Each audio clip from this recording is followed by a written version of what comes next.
Hi friends, how are you doing? This is Flora Koile-Kaki. Welcome to yet another interesting discussion. So I had a discussion with an elderly man.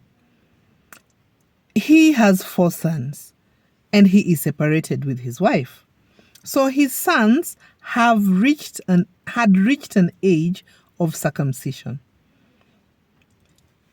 They come from a community that does circumcision in this way. The boys are circumcised as a group, and then they are stashed away in a camp in a forest somewhere to be taught how to be men by other men who have gone ahead of them, traditionally. So this man, the elder that I am talking to, told me that he decided in his heart that his sons will be circumcised in a hospital and he will mentor them by himself. Now remember that he does not live with his wife. They are now exes. So one day he decides to find out when his ex-wife would be away from home.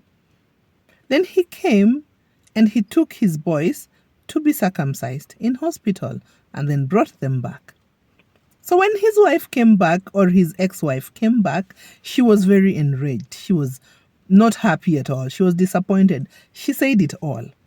Then I asked this gentleman, why did you do it? Because you are an elder, and to me, elders hold dear to their traditions. He said that he knew only too well. He knew only too well what the boys were going to be taught in the forest. He was there. The fact that these boys live with their mother, he was protecting that lady from the repercussions of the teachings. When they go to the bush, they are taught how to be men, and that means how to belittle women. Once they come out of that initiation camp, they will not go to the kitchen to cook. They are men now. They will not clean the house or do womanly chores because they are men now. Who would suffer? It is the woman, because she will lose her grip on her children, and then because she does not have a housekeeper, she would have to now seek help from elsewhere. He was thinking about her for some reason. He also said that when they were in the camp, and because he attends this camp with other men every other year, they were taught that upon being a man, you should look for a woman, a young woman, to sleep with her so that you can prove your manhood. And he said he will not subject his sons to sleeping with any woman just to prove that they are men. Why? 1, because it is devaluing the woman's body. 2, because it is devaluing his sons' bodies. And 3, because of the various kinds of sexually transmitted infections that exists in this day and time. So he was protecting his ex-wife and his children. And that got me thinking, how many times does God deny us the desires of our hearts just because he is protecting us from the repercussions of the same?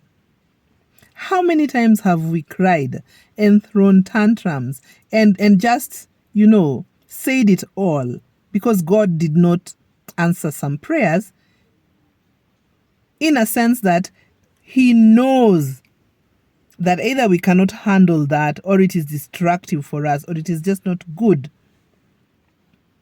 for us. We always complain and throw tantrum. But what does the Bible say? In Proverbs chapter 3 verse 5, trust in the Lord with all your heart and lean not on your own understanding. In all your ways acknowledge him, and he shall direct your path. The safest way to live this life is to trust in God.